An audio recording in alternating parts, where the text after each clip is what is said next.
एक बार की बात है, एक गांव में राहुल नाम का एक लड़का जो अपनी माँ के साथ रहता था। माँ के अलावा उसका और कोई नहीं था। राहुल मजदूरी करता था। एक दिन राहुल की माँ बाजार से कुछ सामान खरीदने के लिए जाती है। जब बाजार से सामान खरीद कर घर आ रही थी, तभी एक कार से राहुल की माँ का एक्सीडेंट हो जाता है। एक्सीडेंट बहुत ही खतरनाक होता है। कार वाला वहां से अपनी कार लेकर भाग जाता है। राहुल की माँ वहीं पर गिरी हुई थी, लेकिन किसी ने उनकी मदद तक नहीं की। तभी कुछ देर के बाद वहां पर राहुल आ जाता है। माँ की ऐसी हालत देखकर राहुल अपनी माँ को हॉस्पिटल लेकर गया। हॉस्पिटल पहुंचने के बाद वहां के डॉक्टर ने बोला, तुम्हारी माँ की हालत बहुत गंभीर है, उनका ऑपरेशन करना होगा। उसके लिए तुम्हें 1 लाख जमा करना होगा। राहुल सोच में पड़ गया कि मैं इतना जल्दी 1 लाख का इंतजाम कैसे करूं? डॉक्टर, आप पैसों की चिंता मत कीजिए, मैं पैसे जमा करा दूंगा। आप जल्दी से जल्दी ऑपरेशन स्टार्ट कीजिए। राहुल अपने घर जाता है और आसपास के लोगों से कुछ पैसे मांगता है। वहाँ के लोग राहुल की हालत देखकर कुछ पैसे उसे दे देते हैं। राहुल के पास 50,000 रुपए ही जमा होते हैं। 50,000 का और इंतजाम करना बाकी था।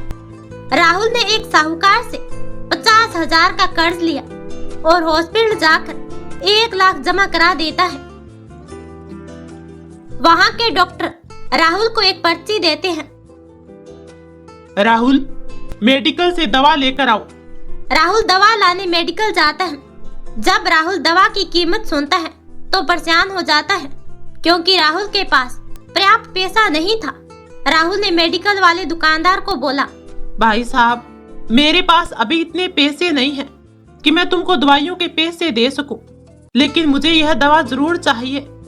मेरी माँ को यह दवा देनी है। मैं आपको कुछ दिनों के बाद दवा के पैसे दे दूंगा। तुमने मुझे पागल समझ रखा है क्या? मैं तुम्हें जानता भी नहीं और दवा मांग रहे हो। पैसे कुछ दिन बाद दोगे। मेरे पास तुम्हारे जैसे कितने व्यक्ति आते हैं।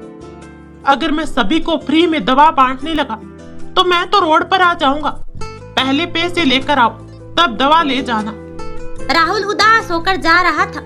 तभी महेश नाम के एक व्यक्ति ने राहुल से पूछा, बेटा, तुम इतनी उदास क्यों हो? राहुल अपनी सारी बात महेश को बताता है। महेश बोलता है, कोई बात नहीं बेटा, तुम्हारी माँ बहुत जल्द ठीक हो जाएगी। ये लो, कुछ पैसे हैं, इससे तुम अपनी माँ के लिए दवा ले लो। मैं आपका उपकार हमेशा याद रखूंगा। राहुल दवा लेकर हॉस्पिटल जाता है और अपनी माँ को दवा खिलाता है। कुछ दिनों के बाद राहुल की माँ को हॉस्पिटल से छुट्टी मिल जाती है। राहुल अपनी माँ का अच्छे से ख्याल रख रहा था, समय पर दवा और खाना खिलाता था। एक दिन राहुल को काम करते करते काफी रात हो जाती है। जब रात में काम करके घर की ओर आ रहा था, तभी उसने एक लड़की को देखा। उसे 4 व्यक्ति परेशान कर रहे थे। रास्ता भी सुनसान था। राहुल दूर से ही ये सब देख रहा था, लेकिन उसने कुछ हिम्मत की और आगे आया। राहुल एक कार के पास पहुंच गया। यह कार उसी लड़की की थी जिससे 4 व्यक्ति परेशान कर रहे थे। राहुल ने सोचा, अब मैं क्या करूं? यह रास्ता भी बहुत ही सुनसान है। कोई मदद के लिए आएगा भी नहीं। उस लड़की को 4 व्यक्ति मिलकर मार डालेंगे। मुझे कुछ करना होगा। राहुल ने थोड़ी और हिम्मत जुटाई और उस ओर जाने लगा। उसने देखा कि वो चारों लोग शराब पी रहे थे। इसी मौके का फायदा उठाया और चुपचाप लड़की के पास पहुंच गया और उसे हाथ से इशारा किया, चुप रहो और हल्ला मत करना। राहुल उस लड़की को लेकर एक पेड़ के पीछे छिप जाता है। वह लड़की पूछती है, तुम कौन हो और यहाँ कैसे पहुँचे? अभी आप चुप रहिए, मैं बाद में सब कुछ आपको बता दूंगा। अभी तो हमें इन गुंडों से बचना होगा। आप परेशान मत होइए। हम लोगों को उनकी गलती का फायदा उठाना चाहिए। वो चारों गुंडे अलग अलग दिशा में उन्हें खोजने के लिए निकल जाते हैं। राहुल उस लड़की को लेकर जंगल से बाहर आ जाता है। वो लड़की राहुल का शुक्रिया अदा करती है। आपका बहुत बहुत शुक्रिया, आपने मुझे बचाया, वरना पता नहीं क्या हो जाता मेरे साथ। मुझे शुक्रिया अदा करके शर्मिंदा ना करें, यह तो मेरा कर्तव्य था। आप इतनी रात को कहाँ जा रहे थे? मैं काम करके अपने घर जा रहा था, तभी मैंने देखा कि 4 लोग आपके साथ जबरदस्ती कर रहे थे। वैसे आपका नाम क्या है? जी, मेरा नाम अंजलि है। आप कौन सा काम करते हैं? मेरा कोई काम निश्चित नहीं है, जहाँ काम मिल जाए वहाँ काम करने लग जाता हूँ। आप मेरे साथ चलिए, मेरे पापा बहुत ही बड़े व्यापारी हैं, आपको एक अच्छी नौकरी मिल जाएगी। अंजलि अपनी कार में बैठ जाती है और राहुल को भी कार में बैठा लेती है और दोनों घर की तरफ निकल जाते हैं। रात काफी हो गई थी। अंजलि के पिता परेशान हो जाते हैं। आखिर मेरी बेटी इतनी रात में कहाँ गई और वो कैसी है? तभी कुछ देर बाद सामने से अंजलि की कार आती है। अंजलि के पिता कार को देखकर चैन की सांस लेते हैं। अंजलि कार से निकलकर पिता के गले लग जाती है। बेटी, तुम्हें आज घर आने में इतना लेट कैसे हो गया? पिताजी, मैं जब घर आ रही थी तभी एक सुनसान रास्ते में मुझे 4 व्यक्ति परेशान करने लगे और मुझे किडनैप कर लिया। तभी राहुल नाम के एक लड़के ने मुझे बचाया। बेटी, कहाँ है वह व्यक्ति? पिताजी, वह मेरे साथ आए हैं, मेरी कार के अंदर बैठे हुए हैं। अब मैं बुला कर लाती हूँ। अंजलि जाती है और राहुल को अपने पिताजी के पास लेकर आती है। राहुल अंजलि के पिताजी को देखकर चौंक जाता है, क्योंकि अंजलि के पिताजी वही इंसान थे जो राहुल को मदद किए थे। जब राहुल मेडिकल से अपनी माँ के लिए दवा लाने गया था और उसके पास दवा के पैसे नहीं थे, तो अंजलि के पिताजी ने ही राहुल को पैसे दिए थे।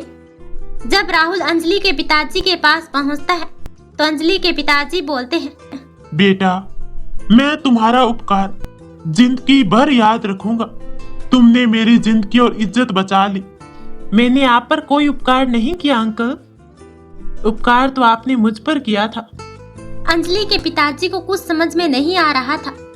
बेटा, मैं तुम्हारी बात समझ नहीं पाया, तुम कहना क्या चाहते हो? अंकल, आपको याद है एक बार मेडिकल में जब मैं अपनी माँ के लिए दवा लेने गया था, तब मेरे पास पैसे नहीं थे। तब आपने मुझे पैसे दिए और बोले थे अपनी माँ का ध्यान रखना। अंजलि के पिता को याद आ गया और बोले, वह तुम हो।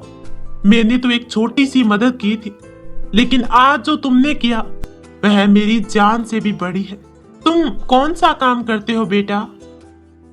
अंकल, मेरा कोई निश्चित काम नहीं है, जहाँ काम मिल जाए वहाँ काम करने लगता हूँ। बेटा, तुम मेरे साथ काम करना चाहोगे? राहुल काम करने के लिए तैयार हो जाता है।